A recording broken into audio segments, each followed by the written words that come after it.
Hey viewers, so this is a little different than usual because I'm usually just doing reviews of 1/64 scale diecast cars.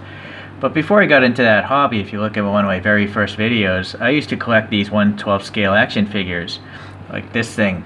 This is the best one I'm aware of right now. It's by Dragon and Dreams DID. This is supposed to be Private Ryan from the movie. His face isn't 100% correct because I don't think the rights were given to this company to duplicate the face, but it's kind of close. But I went ahead and I pre-ordered this over a year ago, and it finally came in. There was a lot of delays with COVID or something, or maybe the first boat lost the container. I'm not sure. But I thought, I'd try to do a review and see what the reactions are. I actually cut this open to see if all the parts were there, but I didn't really do much else after that.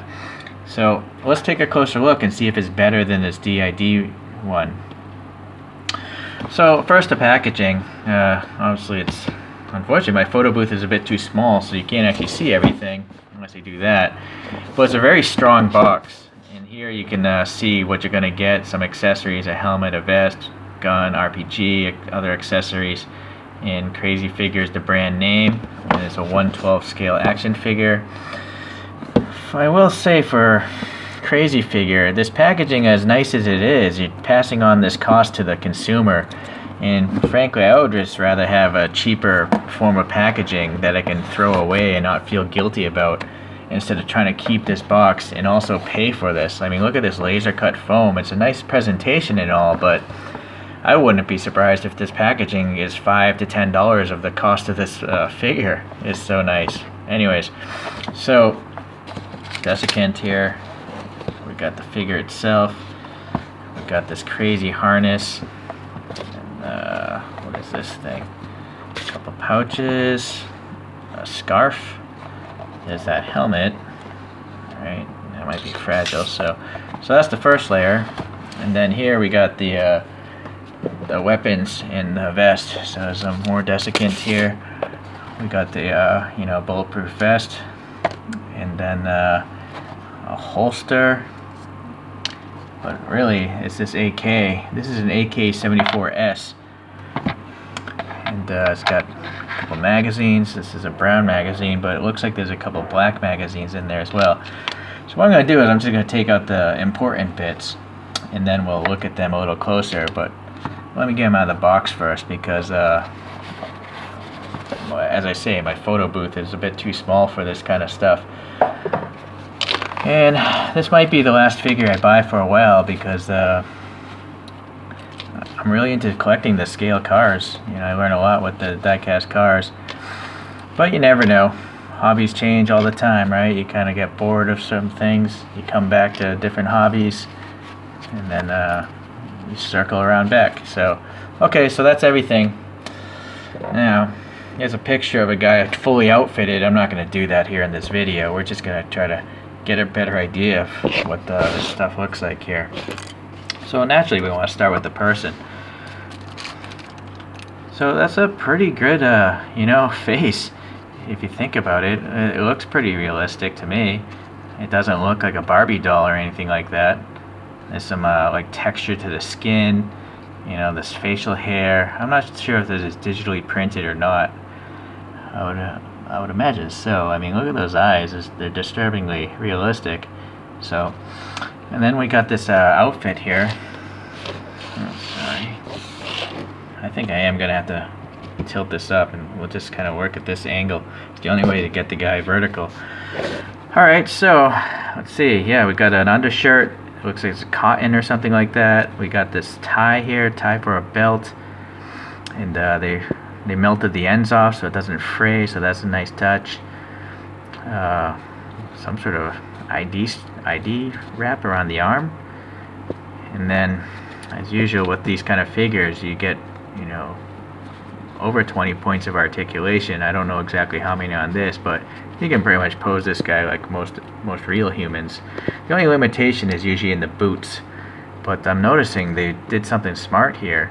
It looks like the top of the boot is quite soft, and then you have this ball joint. So yeah, if you look down in here, I'm not sure if the light's going to catch it, but maybe if I pull up my flashlight here, right?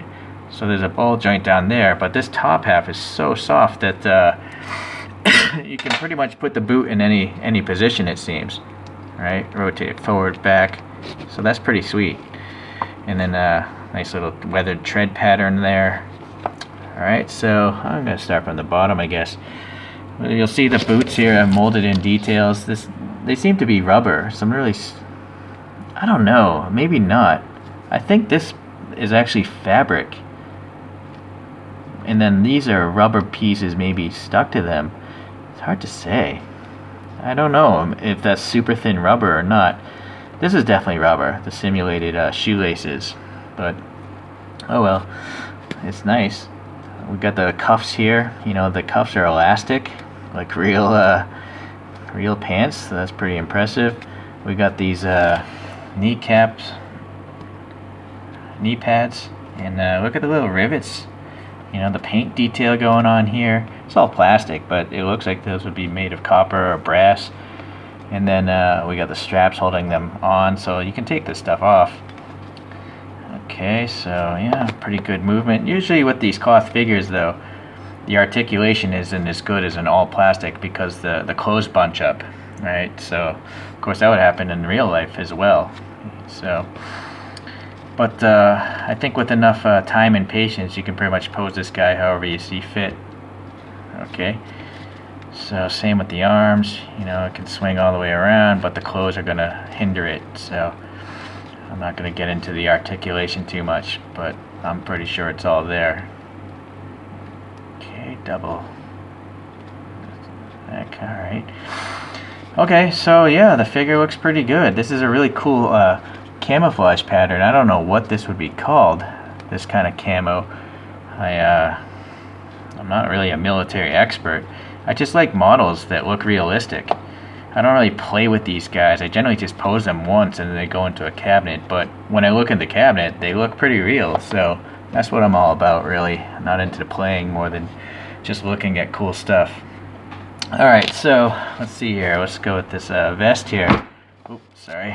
So yeah, there's hook and loop fasteners, you know, just like a real vest. That's pretty cool. It's elastic. The belt is elasticized. And then you have adjustment buckles if you want to slide the straps in and out or something. And then it looks like some pockets where you know, maybe this is like black foam, but I suppose that's simulating the maybe ceramic armor or maybe Kevlar armor. So that would obviously go around the guy, so that's pretty cool. I mean, the value in this figure is just really crazy. Just how much stuff you get. So you might be asking, you know, what does this thing cost? It's around $70, at least that's what I paid for in the pre-order. So $70 for all this stuff versus like 2, possibly 3 Tomica limited vintage cars. I mean, this is just light years beyond as far as detail goes. So, alright, so with the scope of this RPG can be removed. And look at this little thing is flexible. I think that's like a cover for the optics. Yep. It'll probably snap on there. So, unfortunately you can't see through the optics, but this, you know, rocket or grenade comes out, and then you can adjust the length of the shoulder strap here. So, that's pretty cool, right? The paint apps, you got, you know, brown, different browns, and then you got the molded handles. The detail is really quite nice. Alright, so that's Mr. RPG. I think the star of the show though is this AK-74, and I'm not sure where that first banana clip went. Here we go. So the banana clip here, you got some painted bullets in there. They don't come out or anything like that. This is just all plastic here, but it looks like bullets, right? So that thing would pop in here, right? And then, whoa. So yeah, the scope covers can rotate, and they're flexible rubber. So I would assume, whoop, and the scope can be removed like a real gun. But I assume the covers should be able to cover the, yeah, right. So if you want to have the scope covered, you can with these rubber covers. But then you pop open, and there's a blue insert there. And on this side a red insert. So, you know, those crazy optics that go into rifle scopes these days to reduce reflection and all that stuff. Okay, so I'm not sure if this comes off this rail, but yeah, you can see a hinge there, a small hinge. So yeah, the shoulder stock will fold. The shoulder strap, obviously, you should be able to adjust it with the slide buckle, right? You can actually remove the shoulder strap too. You can see this tiny metal clip. So there's a gap there, so you should be able to pull this off the gun, unclip it. Although back here, I don't think you can unless you bend the metal piece. This is a tiny piece of metal holding the strap on. So, so this little grenade launcher is on a rail and slides back and forth. That's pretty cool. I think I saw a grenade, yes. Let's try to find that. So this tiny little grenade, I assume, there it goes. Wow, so that's really, it's really neat. I mean, look how, it's so small. Look at my fingers and look at this thing. This grenade actually has black painted on it. It's possible this is actually made of aluminum. I don't know, I can't feel any cold, but it's so shiny. I think this grenade is actually made of milled aluminum. Okay, so yeah, the gun again. Yeah, you got this these textures in the little rivet marks and stuff like that. Look at the complex molding going on. I mean, the air passing through all these little holes. So these are some serious molds, multiple part molds in order to make these things. And I wouldn't be surprised if you can actually remove this, but I'm not going to try to figure that out right now on video.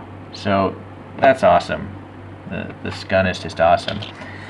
Alright, so let's see the helmet now. What do we have here? So inside, let me pull out the flashlight again instead of moving the camera all the time. So we got straps, a lining, and then there's a microphone wire here, which I assume you can bend because it's probably actually filled with a copper wire. So yeah, it'll hold its shape. Right, so that's pretty neat. Does this swivel up? Yep. So this eye shield will actually swivel up and down. So that is really neat. Wow. It's just the detail, it's just so nuts. And look at, they went and hit it with a little metal paint so it looks like it's weathered. Along the edge of this visor, you can see the reflective of the weathering. You know, it's all plastic, but they painted it so it looks like it's made of metal. So really good job, Crazy Figure. And even on the black again, you can see a little reflective corner. Same down here, so really impressive. Okay. I probably have to undo the straps. Oh, look, the whole liner comes out actually. So this buckle can actually be undone. Oh boy, this is going to be tough because look at how small it is. Yep, there it goes. So you can actually buckle this helmet onto the guy's head. So that's just insane. Not going to do that though, but I will just plop this on this guy's head here. And we'll take a... Right? So it's relatively transparent. It's not the most transparent piece of plastic, but it's the blast shield. So maybe it's supposed to look foggy or scratched up because it's seen military service. Alright, what else we have here? So yeah, this little holster, there's a stitched nylon. Right, so hopefully I can focus. And then you got more of these plastic buckles to buckle it around the guy's belt or something like that. So where's the top of it? That's what I'm trying to figure out. I'm trying to find the guy's pistol here. I think this is called an APS pistol. I might be mistaken. But and this holster is a little bit, I'm not sure which way it's supposed to go. Yeah, there you go. So yeah, fits in there. Alright, so the pistol, does it, I'm not sure if this magazine can come out. Oh my, yeah, look at this. Look at this paint detail. Little bullets in there, bullet up there, and it slides in and out of the gun. Just spectacular. Absolutely spectacular. Wow. So yeah. Value-wise, again, so Marvel and DC figures, they're usually made by what was it, Hasbro and or Mattel, and I think those things are like $20 to $30. This figure is like a little over twice as much, and there's no way any accessory from those two companies is going to be this detailed. It's just crazy. Alright, so we got a bunch of different hands, a pointer hand slash a pistol holding hand, some sort of grabbing hand, maybe holding one of these grenades. I think this is called an RGO grenade. Yeah, so it's a flexible rubber, and that's well painted. Look at the little texture on the top of this thing. It's actually printing. Sometimes these grenades have printing on them. Yep. I don't know if the camera's gonna be able to see that or focus on something so small. And also, I'm not sure if I have enough light. Maybe that's too much light. But there is black text there. Let me try to zoom. Yep, and it's legible. I mean, I can't read Russian, but that's legible text. That is just crazy detail. Okay, so a couple RGO grenades. Here's another grenade for the launcher. Some black short magazines for the AK, and again they painted the bullets in there. Yeah, cool, a little thumbs up hand. Alright, so or it's not only a thumbs up. I thought it was open. Maybe it could hold a bar or something like that, but no, it's a thumbs up. So go breach a room or something. And then we have a halt hand. Stop. Talk to the hand. Alright. So this is a super thin material. I find that I think a lot of these companies just have to research fabrics, because you have to have something so thin that you can stitch them into clothes. And this is definitely a thin piece of synthetic material. Alright, we got a radio. I think this is called a VX600 radio. I don't know who makes it, but it looks like a police radio of some sort, right? Look at these little buttons. Let me try to focus on these and see what's going on. Look at that. It says ladder 24, and all the numbers and the letters are legible. That is just crazy. What's this white text say? Something Vertex standard. So I guess it's a Vertex radio. I mean, look at my fingernail. You can see the little paint specks from me painting models and stuff. That's just crazy. Wow. Sorry, I got a dry voice. Talking this long dries you out. And then, yeah, this coiled wire or something. I'm not sure if it's a wire. I think it's just molded plastic. So I don't think you want to be flexing that too much. But I could be wrong. I don't know how they make all this stuff. I just know it looks cool. Alright, so this pouch here is just molded, which I can understand. You know, it would be really hard to sew something that small. But it looks realistic. Like they molded in the stitching, and the fabric looks like it's got some texture to it. There's a little drain hole here for when it rains or whatever. And then I guess this just slides over a belt or something, this little back piece. So it should be easy to take on and off. Okay. Now this one actually is sewn up. Look at this thing. And then again, the buckle. I'm sure you can actually open this thing and put stuff in it. But, it's so... you should actually have tweezers when you're messing with these little figures. Okay, so yeah. Yep, look at this. A little piece of foam to fill it out, but if you actually want to store stuff, you can do that. And then it's got the like mole straps and stuff. I think it's pronounced mole. I'm not sure. Okay, so another, well, let's see if anything falls off there. Another magazine. And this is all pre-assembled, but there seems to be a knife here. I think this is some sort of dagger, and I'm assuming it might, I don't know if it comes out. It will come out. Well, you can see it moving, right? It's a separate piece. What I'm afraid of is that's glued together, the safety straps, so I don't want to mess with that. I think that'll be easy to rip. But yeah, that's a separate dagger. Pretty crazy, a little ribbing on the handle.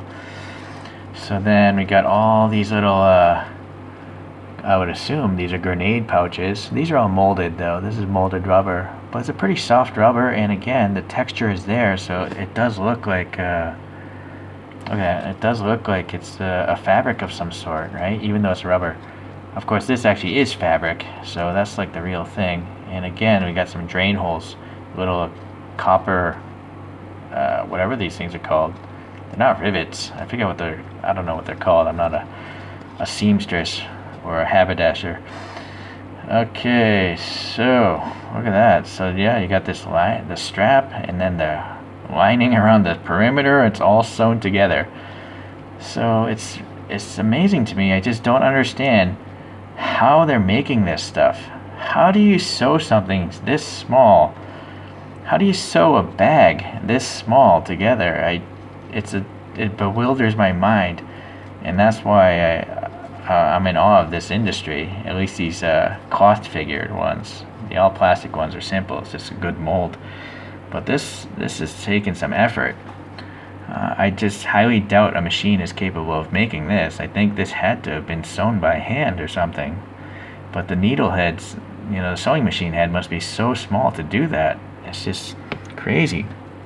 Alright, so that looks like all the parts that you get with this figure here.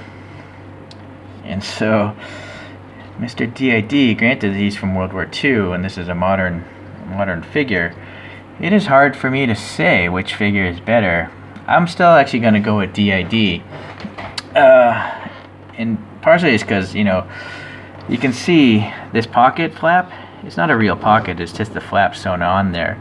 But this is more of a three-dimensional pocket. You can see the side of it, like a bellow pocket. So it's more material. And then they glued on these little snap buttons. It's not I don't think it's a real pocket, by the way, but it looks more real because it has depth to it, right? And down here, you have the bellows again of this pocket. So I also suspect this rifle, this M1 Garand, is actually wood. You can see the wood underneath that reddish stain. I might be wrong, but for me, I think it's actually wood, but I could be wrong again. This stuff has to be plastic, I assume. I don't think it'd be metal. If this is a 6 scale gun, it would be metal and wood for sure, but hard to say. This is definitely plastic, and they have a simulated painting of wood. It's not real wood, but it looks like it's wood with the grain and all that.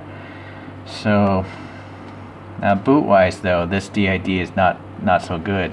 These are very rigid up here, so you're not going to be able to see. I can't bend the guy's ankle.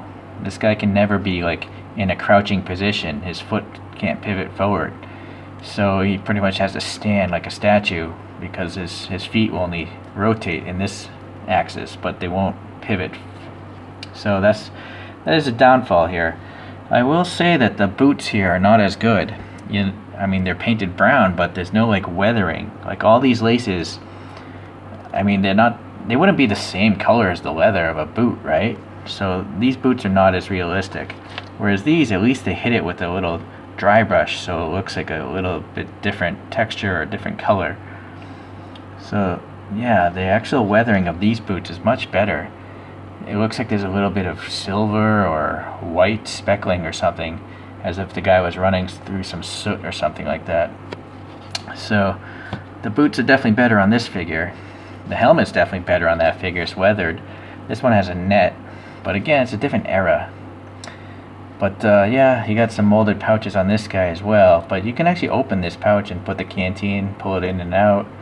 Here's a little flashlight, the grenades. So, I guess costume-wise, fabric-wise, this is much better. But this definitely has its strong points, and it costs about 30% less than this figure. So, I think value-wise, this crazy figure might be the best thing going in 1/12 scale right now. But I've kind of left the hobby, so I'm not actually exactly sure what's going on in this scale of action figures nowadays. But maybe this will motivate me to get some more again. I'm not sure. Alright, well, it's been a very long video, guys, 24 minutes, but I wanted to post it up because, I'm always complaining in my other reviews about the value of diecast cars, and this is another reason why I rag on Tamiya Limited Vintage, because 2 of their models versus this, I mean, how much work did it take this company to make this guy? You have a fully posable action figure, and then the guy's got multiple layers of clothing, and then the guy has all these accessories with moving parts. It's just crazy how much work goes into that figure. Whereas, TLV doesn't even have mirrors or paint or hollow wheels. I mean, their molding is just pitiful, and their paint usually has problems. So, yeah, I don't know. maybe I don't know. I'm starting to wonder if I should start putting my money back into this hobby and say forget diecast, because it's not just TLV. A lot of the other brands aren't doing well either. I just think that it's a really expensive hobby when you can buy a better like diecast car in 1/43 scale for the same price as a 1/64 scale. It's just weird to me. Okay, well then, that's my griping of the day, but hopefully you guys learned a little bit about this this new hobby here, and I'll see you guys around. Bye.